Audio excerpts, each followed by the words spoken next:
और राम मंदिर में चढ़ावा चोरी के साथ सोने की चोरी वाली कुंजी खोलते हैं। चढ़ावा चोरी की कड़ियों की पड़ताल करते करते अब सोने की चोरी का भी पता चला है। सूत्र ये बता रहे हैं कि अयोध्या के राम मंदिर में घोटाला चढ़ावे के रुपयों से कहीं ज्यादा बड़ा है। घोटाला गोल्ड का भी है, वो सोना जो श्रद्धालु मंदिर में दान करके जाते थे। पहले मंदिर के चढ़ावे से नगद धनराशि की चोरी का आरोप लगा, अब सोना चुराने की खबर है। कितना सोना चोरी हुआ इसका कोई हिसाब किताब नहीं है, लेकिन आरोपों के आधार पर यदि देखें तो राम मंदिर में करोड़ों का घोटाला दिख रहा है। तो आज सबसे पहले सोने की इस चोरी पर विस्तार से बात करते हैं, फिर आपको चौथे दिन की जांच का अपडेट भी देंगे। ये बताया गया है कि राम मंदिर में चढ़ावे के सोने को लेकर कोई विशेष व्यवस्था नहीं है, न किसी तरह का कोई ठोस हिसाब किताब होता है, क्योंकि चढ़ावे के सोने के लिए अलग से कोई व्यवस्था नहीं थी। इसलिए व्यवस्था की कमी के चलते श्रद्धालु कभी ये सोना दान पेटी में डाल देते थे, कभी वहां मौजूद पुजारियों को सौंप देते थे ताकि वो रामलला पर चढ़ा दें। पुजारी उसे गणना करने वाले स्टाफ को सौंप देते थे। कुछ लोग तो सोना चंपत राय को भी देकर जाने लगे थे। चंपत राय ये सोना अपने करीबी टिन्नू यादव को देते थे। बैंक में सोना जमा करवाने का जिम्मा टिन्नू के पास था, लेकिन कितना सोना आया और कितना बैंक में जमा हुआ इसका कोई सही हिसाब नहीं है। यहाँ ये जानना जरूरी है कि टिन्नू यादव के यहाँ से नकदी के साथ सोना भी मिला है। सवाल यह है कि अगर दान में दिया गया सारा सोना जमा हुआ तो टिन्नू यादव के घर में सोना कैसे मिला? आखिर रामलला का सोना गया कहाँ? अब एसआईटी इसकी भी जांच कर रही है। सरकार का प्लान ये था कि दान में जो सोना राम मंदिर में चढ़ाया जाता है उसी सोने से धार्मिक सिक्के बनाए जाते, जिसे रामलला के भक्त खरीद सकते थे। लेकिन रामलला पर चढ़ाए जाने वाले सोने का सही हिसाब किताब है ही नहीं। हालांकि हिसाब किताब दुरुस्त रखने के लिए सरकार ने अपने ही अधीन काम करने वाले एक संगठन को जिम्मा सौंपा था।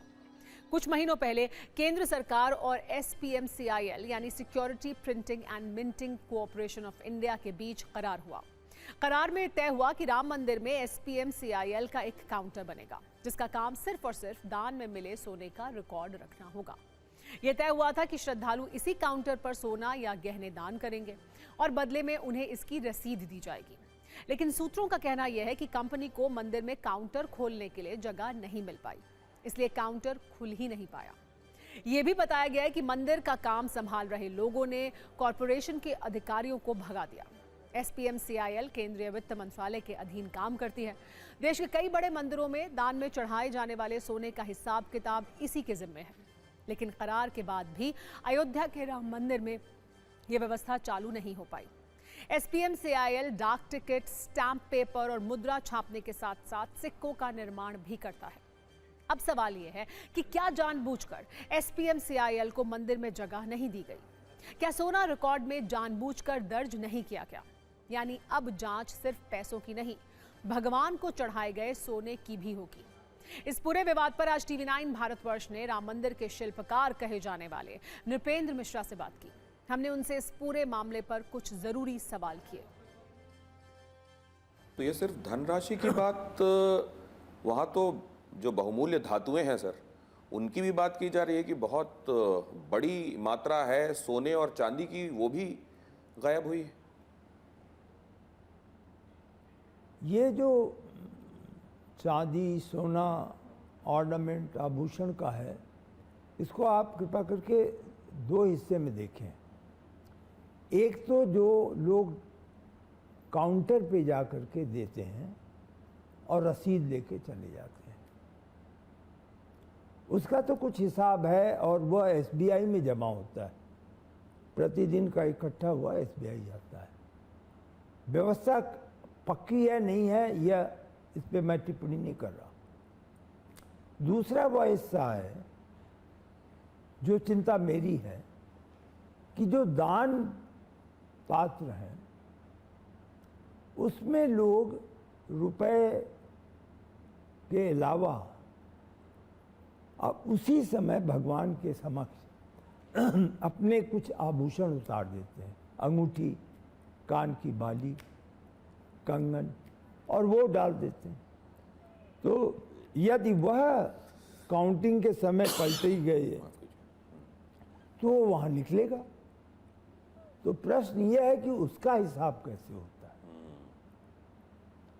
और यदि यह सही है कि वहाँ बंडलों की धनराशि गई है, तो आभूषण अंगूठी तो बहुत ही आसान है, बहुत आसान। उसको आप मुंह में ही रख करके चले जाएं। चढ़ावा चोरी विवाद के बीच मुख्यमंत्री योगी आदित्यनाथ शुक्रवार को अयोध्या दौरे पर रहेंगे। वो राम मंदिर में दर्शन और पूजा भी करेंगे। ट्रस्ट के महासचिव और चढ़ावा चोरी के घेरे में चल रहे चंपत राय को सीएम के कार्यक्रम से दूर रहने के लिए कहा गया है। प्रशासन ने उनसे कहा है कि दर्शन और पूजा की व्यवस्था के लिए वो किसी अन्य व्यक्ति को अपना प्रतिनिधि बनाकर भेजें और इसकी जानकारी ड्यूटी पर तैनात अधिकारियों को मुहैया कराएं। राजनीतिक और प्रशासनिक गलियारों में इसे महत्वपूर्ण संकेत के रूप में देखा जा रहा है।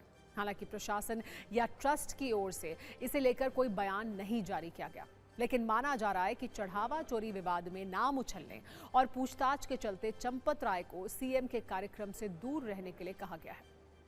फिलहाल अयोध्या और लखनऊ से लेकर देश भर की निगाहें चढ़ावा चोरी पर टिकी हैं।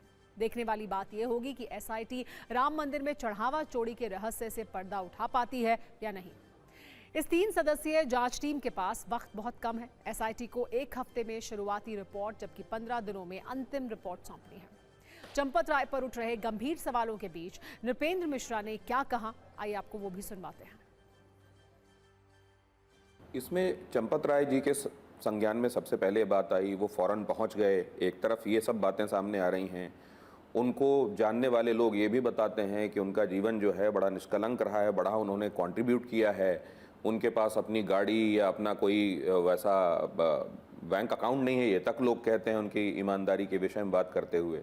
दूसरी तरफ हम ये भी सुन रहे हैं कि चंपत राय के ही जिम्मे था तो वो कैसे फिर इससे अछूते रह सकते हैं। उनकी जानकारी में अगर उनका ड्राइवर ही ये कर रहा था तो कैसे नहीं उनकी जानकारी में था। ये सब बातें भी सामने आ रही हैं।